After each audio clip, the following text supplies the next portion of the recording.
Hello বন্ধুরা, আজকের ঘটনাটা হলো চাকদার। নাম তার নিখিল বাবু, পুরো নাম নিখিল ঘোষ। তিনি ছিলেন একজন পুরোপুরি নাস্তিক মানুষ। তার স্ত্রী ছিলেন ঠাকুর বিশ্বাসী। ঠাকুর দেবতা ভূত প্রেত কোনো কিছুই মানতেন না নিখিল বাবু। তাকে কেউ এসব নিয়ে কিছু বলতে আসলে তার চণ্ডীপাঠ করে দিতেন। কিন্তু পিশাচের ছায়া একটা মানুষের জীবনে পড়লে কি হতে পারে সেই বিষয়ে তার কোনোদিন কোনো ধ্যান ধারণা ছিল না। আর এটাই তার কাল হয়ে ওঠে। তারপর কি হলো নিখিলবাবু ও তার স্ত্রীর সাথে জানতে হলে আমাদের পুরো গল্পটি শুনতে হবে। গল্পটি কেমন লাগলো আমাদের কমেন্ট করে জানাবেন। অবশ্যই আমাদের চ্যানেল সত্যি ভৌতিক কাহিনীকে সাবস্ক্রাইব করবেন। চলুন আজকের গল্পটি শুরু করা যাক। নিখিল ঘোষ ঘোর নাস্তিক মানুষ। ঠাকুর দেবতা ভূত প্রেত কোনো কিছুই মানেন না। কেউ তাকে এই ব্যাপারে কিছু বলতে গেলেই তার গোষ্ঠী চণ্ডীপাঠ করে ছাড়েন। এক কথায় বলতে গেলে তাকে নাজেহাল করে ছাড়েন। পাড়ায় বিচ্ছু ছেলেগুলো পর্যন্ত তাকে এড়িয়ে চলে। পুজোর সময় কেউ ওনার বাড়িতে চাঁদা কাটতে যায় না। একবার সংহতি ক্লাবের ছেলেরা তার বাড়িতে গিয়েছিল শনি পুজোর চাঁদা কাটতে। দরজায় কড়া নাড়ার শব্দে বেরিয়ে আসেন নিখিলবাবু। কি চাই? চাঁদা। চাঁদা?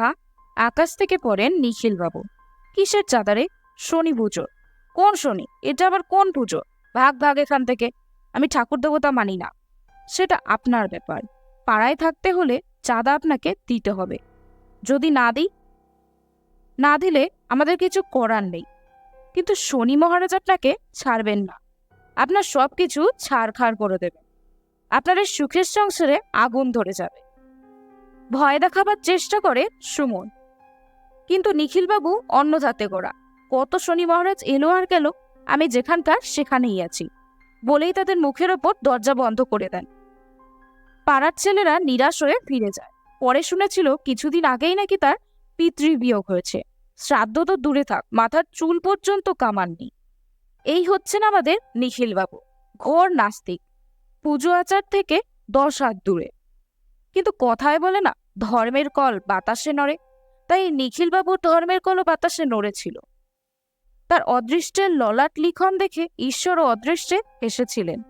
কিন্তু নিখিলবাবু সেই হাসির শব্দ শুনতে পেলে তো। নিখিলবাবু যেখানে ভাড়া থাকতেন তার আশেপাশে আরো 5-7টা ঘরে ভাড়াটে ছিল। কারোর সঙ্গেই ওনার তেমন কোনো মিল ছিল না। কিন্তু ওনার স্ত্রী রুমা দেবী খুব ঠাকুর ভক্ত ছিলেন। স্বামীর আড়ালে তিনি দান ধ্যান করতেন। বাড়িতে কোনো ঠাকুর দেবতা ছিল না। সংসারে অশান্তির ভয়ে তা রাখার বিন্দু মাত্র চেষ্টা তিনি করেননি। রুমা দেবীর পাশে যে ভাড়াটিয়া থাকত তার নাম খগেন সমাদ্দার।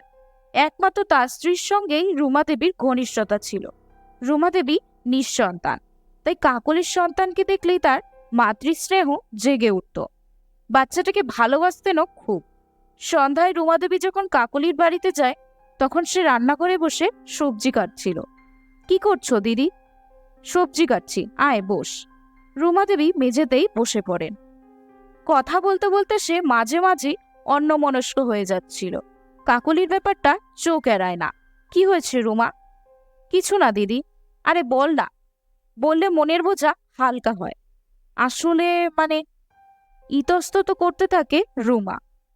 কাকলি স্নেহ ভরে তার কাঁধে হাত রাখে। রুমা দেবী আর নিজেকে ধরে রাখতে পারেন না, অঝরে কাঁদতে থাকে। কাকলি কিছুক্ষণ সময় দেয় ওকে সামলে নেওয়ার জন্য। বলো দিদি, আমি অন্তঃসত্ত্বা। এটা তো ভালো খবর। ঘরে একজন নতুন অতিথির আগমন হতে চলেছে। তোমার তো খুশি হবার কথা। এই খুশি চিরস্থায়ী নয় দিদি। অবাক হয় কাকলি সমাদ্দার। হ্যাঁ দিদি, এই খুশি আমার 3 মাসে। 3 মাস পরে এই বাচ্চাগুলো আগেরগুলোর মতো নষ্ট হয়ে যাবে। আগেরগুলোর মতো? তুই কি বলতে চাইছিস? এর আগেও তোর বাচ্চা নষ্ট হয়েছে? হ্যাঁ দিদি, 2 বার। বলেই ফুপিয়ে ফুপিয়ে কাঁদতে থাকে রুমা। আরে কাঁদিস না পাগলি, ভালো ডাক্তার দেখা। নিশ্চয়ই কোনো অভ্যন্তরীণ সমস্যা হচ্ছে। অনেক ডাক্তার দেখিয়েছি, কিন্তু আমার এই মিসক্যারেজ কি কারণে হচ্ছে তা কেউ ধরতে পারছে না। তাজ্জব ব্যাপার। আর এই একটা ব্যাপার 3 মাস যখন শেষ হয়ে যায়, তার ঠিক পরের দিন ভোর রাতে মনে হয় আমার পেটে কেউ যেন কোনো কিছু শক্ত জিনিস দিয়ে খোঁচাচ্ছে, আর আমার পেটটাকে ঘাটাঘাটি করছে। অসহ্য যন্ত্রণা হয়। তারপরই সব শেষ, বাচ্চাটা নষ্ট হয়ে যায়। কি বলছিস তুই? আতকে ওঠে কাকলি। দাদাকে কিছু বলিসনি? সবই বলেছি। তুমি তো জানোই ও ঠাকুর দেবতা মানে না। ও বলে এগুলো সব আমার মনের ভুল, সন্তান সুখ আমাদের কপালে নেই। ঠিক আছে, তুই বাড়ি যা, দেখি আমি কি করা যায়। নিঃশব্দে উঠে পড়েন রুমা দেবী, বাড়ির দিকে রওনা দেন। কি গো কাকলি, আমায় কিছু দাও, মায়ের পুজোর দেরি হয়ে যাবে যে। ঘর থেকে বেরিয়ে আসে কাকলি। ও সোনা মা, এসো এসো, ভেতরে এসো। না রে মা, আরে এসো না, এসো ভেতরে এসো। না রে মা, আজকে না, পুজোর দেরি হয়ে যাবে। কিচ্ছু দেরি হবে না, একটু দুধ মুড়ি খেয়েই তুমি চলে যাও। এখানে সোনামায়ের পরিচয়টা একটু দেওয়া দরকার। ওনার পুরো নাম সোনামণি পৈত, সবাই ভক্তি করে সোনামা বলে ডাকে। মাথা ভর্তি জট, বয়স 55 ছুঁই ছুঁই। মা কালীর সাধিকায়নি, কোনো বাড়িতে যেতে চান না, কারোর দেওয়া কিচ্ছু খান না। পুজোয় বসলে সাক্ষাৎ মা কালী এনার মুখ দিয়ে কথা বলেন। তার মায়ের টান তালপুকুরের মাঠের শেষ প্রান্তে। তিনি কাকলিকে খুবই স্নেহ করেন, একমাত্র কাকলির বাড়িতেই তিনি খান। এখানে বসো সোনামা। আদর করে বিছানায় বসায় কাকলি। রেকাবিতে করে একটু মুড়ি আর কাচের গ্লাসে দুধ নিয়ে আসে। এইটুকুন খেয়ে নাও তো মা। সোনামা মুড়ি চিবোতে থাকেন। কাকলির উদাস মুখটা তার নজর এড়ায় না। কিছু হয়েছে নাকি রে? না মা, তেমন কিছু নয়। তোর মুখই বলছে কিছু হয়েছে। বল বল, সব খুলে বল কাকলি। সব খুলে বলে কাকলি। রুমার কাছে যা যা শুনেছিল সব খুলে বলে। বুঝেছি। কি বুঝেছ সোনামা? শোন, তুই ওকে আজকে আমার থানে নিয়ে আসতে পারবি? চেষ্টা করে দেখবো মা, জানি না ও যাবে কিনা। যেভাবেই হোক ওকে নিয়ে আয়, সামনে ওর ঘোর বিপদ। এ বাচ্চাটাকে ও আর বাঁচাতে পারবে না না গেলে। আজ আমি উঠি রে, 11টায় পুজোয় বসবো, সেই সময় তুই ওকে নিয়ে আসিস। সোনামা উঠে চলে যান। কাকলি সেদিকে এক দৃষ্টে তাকিয়ে থাকে। সোনামার বলা কথাগুলো বোঝার চেষ্টা করছিল, কিছুই বুঝতে পারে না। ঘরে ঢুকে যায় সে। কাকলিদি, বাড়িতে আছো? বাইরে থেকে আওয়াজ আসে। কে? ভেতর থেকে উত্তর দেয় কাকলি। আমি গো, রুমা। ও রুমা, আয় আয়, ভেতরে আয়। রুমা ঘরে ঢুকে যায়। কি করছিলে দিদি? তেমন কিছু না। কাকলি বুঝতে পারে কথাটা কিভাবে পারবে রুমার কাছে। সে চুপ করে দাঁড়িয়ে থাকে। কি হয়েছে দিদি? তোকে একটা জায়গায় নিয়ে গেলে তুই যাবি? আমতা আমতা করে বলে কাকলি। কোথায় যাবে দিদি? বাজারে? ছুটকুর জন্য জামা কাপড় কিনবে? উৎসাহের সাথে বলে রুমা। তো একটু থামবি? থমকে যায় রুমা। কাকলি তখনও চিন্তা করেই চলেছে। কি হয়েছে বলো না। শোন, তোকে আমি সোনামার থানে নিয়ে যেতে চাই। যাবি? থানে? অবাক হয় রুমা। বলে, তুমি তো জানোই দিদি আমার স্বামীটিকে, তারপরও এ কথা বলছো? হ্যাঁ বলছি। আমার দৃঢ় বিশ্বাস তুই ওখানে গেলে আর তোর মাতৃত্বের স্বাদ থেকে বঞ্চিত থাকতে হবে না। দিদি, আরে হ্যাঁ রে, আমি ঠিকই বলছি। ওর হাত দুটোকে নিজের হাতের মুঠোয় ধরে মিনতি গলায় বলে, তুই যাবি? কথা দে আমাকে। ঠিক আছে, আমি যাব, কিন্তু ওনাকে কি বলবো? সেসব আমার ওপর ছেড়ে দে। স্বস্তির হাঁপ ছাড়ে কাকলি। নিখিলবাবু খেয়ে দিয়ে অফিসে যাবার জন্য তৈরি। প্রতিদিন হেঁটেই যান। বাড়ি থেকে হেঁটে গেলে মেরে কেটে 20 মিনিট সময় লাগে। এইটুকু পথের জন্য রিক্সা ভাড়া গুনতে তার গায়ে লাগে। আমি বেরোচ্ছি রুমা, দরজাটা ভেতর থেকে বন্ধ করে দিও। ঠিক আছে।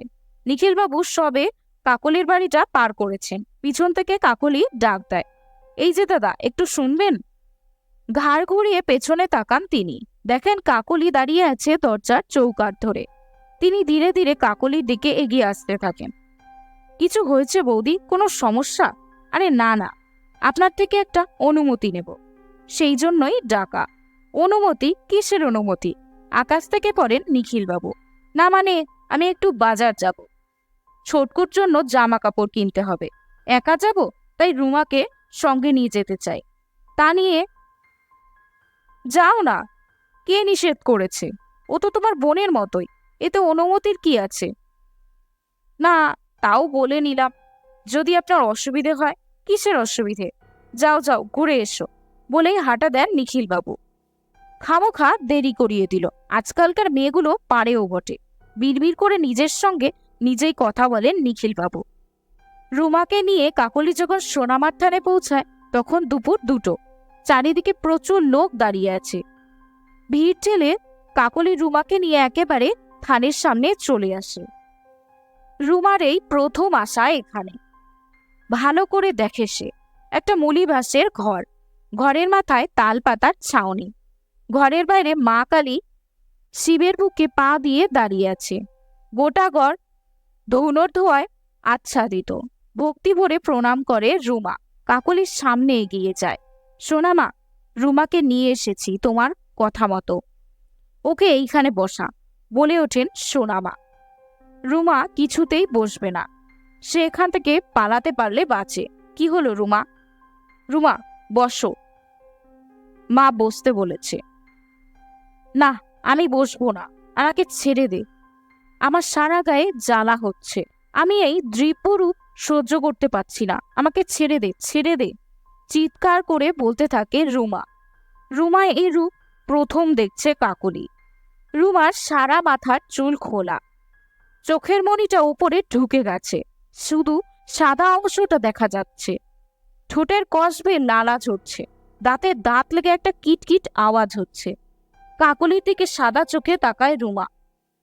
এই চোখ দেখে কাকলির শির দ্বারাবে একটা ঠান্ডা স্রোত বয়ে যায়। তুই যত নষ্টের গোড়া, চিৎকার করে বলে রুমা। লাফ দিয়ে চলে আসে কাকলির সামনে, প্রবল জিজ্ঞাসা দিয়ে দুহাত বাড়িয়ে গলা ধরে। সোনামা, বাঁচাও, চিৎকার করে বলে ওঠে কাকলি। সোনামায়ের থানের ঘটিটা থেকে এক আজলা জল হাতে নিয়ে মন্ত্র বিড়বিড় করতে করতে ছুঁড়ে মারেন রুমার শরীরে। রুমার হাত কাকলির গলা অবধি পৌঁছানোর আগেই তার গায়ে মন্ত্রপুত জল পড়ে যায়। লিখতে যতটা সময় লাগলো, ঘটনা ঘটতে সময় লেগেছিল কয়েক সেকেন্ড মাত্র। ঝপ করে রুমা মাটিতে বসে পড়ে, যন্ত্রণায় বসে বসেই ছটপট করতে থাকে, পাগলা কুকুরের মতো চিৎকার করতে থাকে। আমায় ছেড়ে দে, ছেড়ে দে।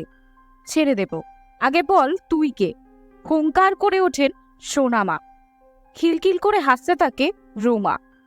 মণিবিহীন সাদা চোখটা দিয়ে ক্রূর দৃষ্টিতে তাকিয়ে থাকে সোনামার দিকে। চিৎকার করে বলে ওঠে, বলবো না, বলবো না। তুই কোনোদিনও জানতে পারবি না আমি কে। আবার জলের ঝাপটা মারে সোনামা।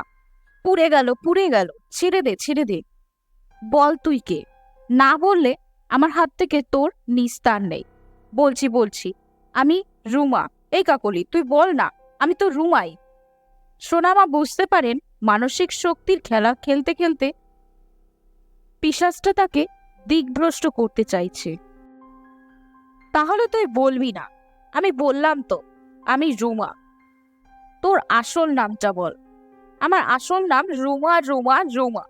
সোনামা বুঝতে পারেন এভাবে কাজ হবে না, তাকে অন্য পথ নিতে হবে।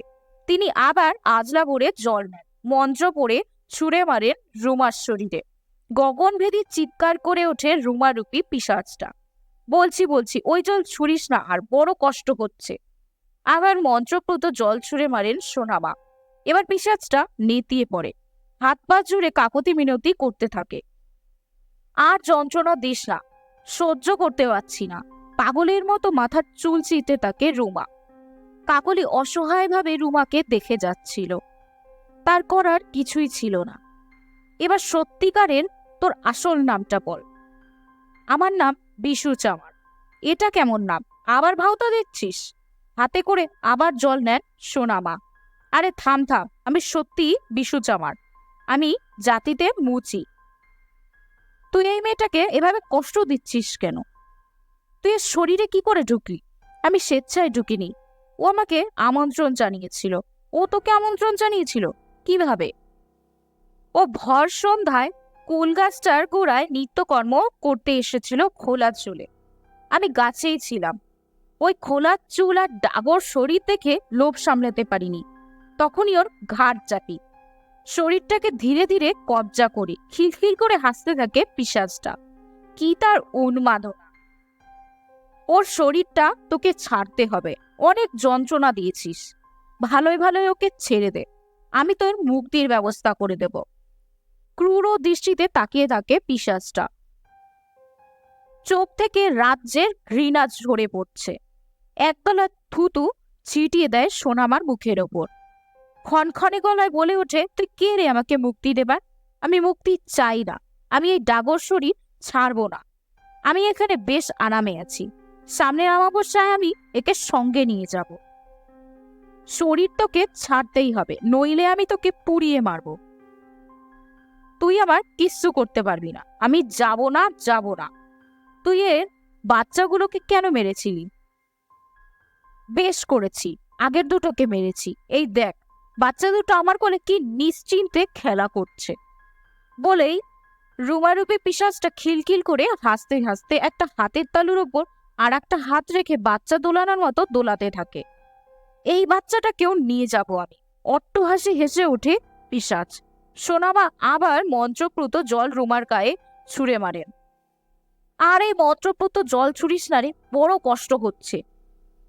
তুই ওর শরীরটাকে যতক্ষণ না ছাড়ছিস, ততক্ষণ তোকে আমি এই নরক যন্ত্রণা দিতে থাকবো। ছেড়ে দেবো, ছেড়ে দেবো। হার মানে পিশাচটা যন্ত্রণায় কোকিয়ে ওঠে। আমি এমনি যাব না, আমাকে কিছু দিতে হবে। কি লাগবে তোর বল? একটা আয়না, চিরুনি, লাল ফিতে, একটা হাঁসের তাজা রক্ত আর মদ, এতেই হবে। হ্যাঁ। নিস্তেজ হয়ে মাটিতে লুটিয়ে পড়ে রুমা। কাকলিমা, এই তাবিজটা ওর কোমরে বেঁধে দে। যা যা জিনিস চাইলো ওগুলো জোগাড় করে শনিবার আসিস। মাঝে তো আর মাত্র 2 দিন। এই 2 দিন তাবিজটাই মা আর বাচ্চাকে রক্ষা করবে। কোনো মতেই তাবিজ যেন শরীর থেকে আলাদা না হয়। মা কালী রক্ষা করবেন ওদেরকে। রুমাকে নিয়ে ফিরে আসে কাকলি। সারা রাস্তা কাকলির গা ছমছম করছিল। মনে হচ্ছিল পেছন পেছন কেউ হেঁটে আসছে। একবার দুবার পিছনেও তাকায় সে, না, কেউ নেই। সন্ধ্যা আগত প্রায়। কাকলি ও রুমা নিজের নিজের ঘরে প্রবেশ করে। এতক্ষণ কোথায় ছিলে মা? প্রশ্ন করেন কাকলির শাশুড়ি। সোনামার থানে গিয়েছিলাম রুমাকে নিয়ে। আগাগোড়া সব খুলে বলে। সব শোনার পর তিনি বলেন, দেখো মা, মানুষের উপকার করতে গিয়ে নিজের বিপদ ডেকে এনো না। খুব সাবধান। সোনামা থাকতে আমাদের কোনো বিপদ হবে না মা, না হলেই মঙ্গল। তবু সাবধানের মান নেই। বলে কপালে হাত রেখে ঈশ্বরকে প্রণাম করেন। পরের দিন রুমা আসে। কাকলি সব বলে তাকে। সব শুনে অবাক হয়ে যায় সে। সত্যি দিদি, আমার পিশাচের মতো চেহারা হয়েছিল? হ্যাঁ। শোন, এই তাবিজটা তুই খুলবি না, ভুলেও খুলবি না। এই 2 দিন এই তাবিজই তোকে রক্ষা করবে। কিন্তু এই জিনিসগুলো তোকে কিনতে হবে। আর আমি মদ জোগাড় করবো কোথা থেকে? এগুলো কেনার টাকাই বা পাবো কোথায়? তুমি তো ভালোভাবেই জানো আমার স্বামীকে। খুলে বললে, টাকা চাইলে উনি যে কি দক্ষযোগ্য বাঁধাবেন, তুমি তো জানো সবই। তোকে কিচ্ছু চিন্তা করতে হবে না। আমি ছুটকুর বাবাকে বলে দিয়ে জোগাড় করে নেব। টাকা পরে তোর স্বামীর থেকে নিয়েও নেব। উনি দেবেন মনে হয়। দেবেন দেবেন। ওনাকেও শনিবারে নিয়ে যাব। সব নিজের চোখে দেখলে ঠিকই দেবেন। তুই কিচ্ছু চিন্তা করিস না, দেখো কি হয়। চলে যায় রুমা। রাত্রে সেই আশ্চর্য ঘটনাটা ঘটে। দিনের বেলায় তা চিন্তা করতে গিয়ে কাকলির গায়ের লোম খাড়া হয়ে যাচ্ছিল। রাত তখন 2টো। একটা নাকি কান্নার আওয়াজে তাদের ঘুমটা ভেঙে যায়। সে কান কাড়া করে থাকে। স্পষ্ট শুনতে পায় নাকি সুরে কান্নার আওয়াজ। তাদের বাড়ির পেছন থেকে কান্নার শব্দটা আসছে। কে কাঁদে এত রাতে? ভয়ে সে তার স্বামীকে ঠেলা মারে। ওগো, শুনছো? স্বামী দেবতা কোনো জবাব না দিয়ে ঘুমিয়ে কাদা হয়ে থাকেন। ফুরুত ফুরুত করে নাকের আওয়াজ হচ্ছে। এবার সে তার শাশুড়ি মাকে ডাকে, মা, ও মা। শাশুড়ি মা কোনো উত্তর দেন না। ও মা, মা, তুমি ঘুমাবে চুপ করে? দাবড়ে ওঠেন শাশুড়ি মা। কাকলি ভয়ে ছুটকুকে বুকে চেপে ধরে দু চোখের পাতা এক হয় না। নাকেশুরের কান্নাটা তখনও গুঙিয়ে গুঙিয়ে কেঁদেই চলেছে। বাড়ির বাইরে কুকুরের কান্নার আওয়াজ রাতের পরিবেশটাকে আরো বিষণ্ণ ও ভয়ঙ্কর করে তুলেছে। শত চেষ্টাতেও ঘুম আসছে না। বাকি রাতটুকু জেগেই কাটিয়ে দেয়। সকালে চা দিতে গিয়েই শাশুড়ির কাছে বকা খায় কাকলি। অত রাতে মামা করছিলে কেন? আপনি কোনো কান্নার শব্দ পাননি? পেয়েছি, আরো লোকের উপকার করো। মানে? কিছুই না, ওই পিশাচটা কাঁদছিল, এই শরীর ছাড়তে হবে দেখে। কাকলি আর দেরি করে না, ছুটকুর বাবার সঙ্গে কথা বলে সব খুলে বলে তাকে। চিন্তা করো না, আজকে অফিস থেকে ফেরার পথে সব জিনিস নিয়ে আসবো আমি। তোমরা তো শনিবার যাবে। হ্যাঁ ঠিক আছে, অফিস থেকে ফেরার পর তোমরা দুজনেই যাবে রুমার বাড়ি। নিখিলকে বোঝানোর চেষ্টা করব, আমিও যাব তোমাদের সাথে। বিকেলে চা খেয়ে কাকলির স্বামীকে নিয়ে হাজির হয় রুমার ঘরে। আরে সমাদ্দার বাবু যে, আসুন আসুন। উষ্ণ অভ্যর্থনা করে খাটে বসান তাদের। তারপর বলুন, হঠাৎ কি মনে করে? এমনি কি আসা যায় না? কেন যাবে না? দুজনে খোশ গপ্পে মেতে ওঠেন। কিছুক্ষণ পরে আসল কথাটা পারে কাকলি। সব শুনে অবাক হয়ে যান নিখিল বাবু। হাসবেন না কাঁদবেন কিছুই বুঝতে পারছেন না। কিছুক্ষণ পরে নিজেকে সামলে নিয়ে বলেন, কি আবল তাবল বকছেন? এরকম আবার হয় নাকি? ঠিক আছে, আপনি বিশ্বাস নাই করতে পারেন, কিন্তু মজার চলে তো যেতেই পারেন। মনে মনে বলেন, এরকম গোয়ার গোবিন্দকে বোঝানো আমার কম্য নয়। হ্যাঁ অবশ্যই যাব, ওখানেই হাটে হাড়ি ভাঙবো সবার সামনে। কাকলি হাঁপ ছেড়ে বাঁচে। যাক বাবা, রাজি হয়েছে। আজ মহা শনিবার, ওরা চারজনেই এসেছে। সব জিনিসপত্র এনেছো কাকলি মা? হ্যাঁ সোনা মা, ওখানেই রাখো। চারজনেই বসে পড়ো থানের ওপর। সোনামা রুমার সামনে বসে মন্ত্র পড়তে থাকেন। রুমার শরীরে পুনরায় আগমন ঘটে পিশাচের। তবে তার আগে রুমার কোমর থেকে সোনামার কথায় তাবিজটা খুলে নিয়েছিল কাকলি। আহ কি আরাম! এই 2 দিন খুব কষ্ট হয়েছে, শরীরে পূর্ণরূপে ঢুকতেই পারছিলাম না এই হতচ্ছাড়া তাবিজটার জন্য। পুরুষ কণ্ঠে বলে ওঠে রুমা। আটকে ওঠেন নিখিল বাবু। এ কি রুমার গলা? বিশ্বাসও করতে পারছেন না, আবার অবিশ্বাসও করতে পারছেন না। এ কি করে সম্ভব? আরাম ছাড়, তোর কথা মতো আমি সব জিনিস এনেছি। জিনিসগুলো নে আর ওকে ছেড়ে চলে যা। না, যাব না, যাব না বলে রুমা নিজের জায়গা থেকে উঠে পালানোর চেষ্টা করে। কিছুটা গিয়ে মুখ থুবড়ে পড়ে, আবার ওঠে, আবার পড়ে যায়। ওকে দেখে মনে হচ্ছিল কোনো অজানা শক্তি ওকে বাধা দিচ্ছে। চিৎকার করে ওঠে পিশাচটা। তার গগনভেদী চিৎকারে ক্ষতবিক্ষত হয়ে যায় দৈবিক পরিবেশ। তুই এই থানের সীমানা থেকে বেরোতে পারবি না, এই থান বন্ধ করা আছে। মাটিতে বসে রুমা চুল খুলে ফেলে, ধুলো তুলে চুলে মাখতে থাকে। চোখের মণি দুটো আগের দিনের মতন সাদা হয়ে যায়, মুখ থেকে গাজলা বেরোতে থাকে। রুমার এই রূপ দেখে ঘাবড়ে যান নিখিল বাবু। জীবনে এই প্রথম তিনি ভয় পান, কাঁপতে থাকেন তিনি। ওকে ধরে নিয়ে এসো নিখিল, সোনামা বলে। নিখিলবাবু ওটার ক্ষমতা হারিয়ে ফেলে, ভয়ে নড়তে পারে না। কাকলি জোর করে নিয়ে আসে নিখিলবাবুকে। এই নে তোর জিনিস বলেই প্রথমে বাড়িয়ে দেন আয়না। আয়নাটা হাতে নিয়ে মণিবিহীন সাদা চোখটা দিয়ে নিজেকেই নিজে দেখতে থাকে পিশাচটা। নানা রকম ক্রূর অঙ্গভঙ্গি করে, সবশেষে হাড় হিম করা অট্ট হাসি হাসে। এরপরে বাড়িয়ে দেন চিরুনি, তারপর দেন লাল ফিতা। পিশাচটা চুল আঁচড়ে লাল ফিতাটা বেঁধে ফেলে। রক্ত দে, রক্ত। সোনামা হাঁসটাকে এগিয়ে দেয়। এক কামড়ে হাঁসের গলাটা ছিন্ন করে রুমারূপী পিশাচটা। মুখ দিয়ে চুষতে থাকে হাঁসের রক্ত। রক্তবিহীন হাঁসটাকে ছুঁড়ে ফেলে দেয়। গোটা মুখটা লাল হয়ে ওঠে। মদ দে, মদ। মদের বোতলটাও নিয়ে নেয় পিশাচরূপী রুমা। এক নিঃশ্বাসে গোটা মদের বোতলটা খালি করে দেয়। চমকে ওঠেন নিখিলবাবু। ওই রক্তরাঙা মুখে নিখিলবাবু এসব দেখে তিনি কাঁপতে থাকেন। এবার যা, সব পেয়েছিস তুই, আমি চলে যাচ্ছি, চলে যাচ্ছি আমি। তার আগে প্রমাণ দিয়ে যা। কি প্রমাণ চাই তোর? এই জল ভর্তি হাঁড়িটা দাঁত দিয়ে তুলে ধরে ওইখানে রাখ। তাই করে রুমা। সত্যি অবাক হন নিখিলবাবু।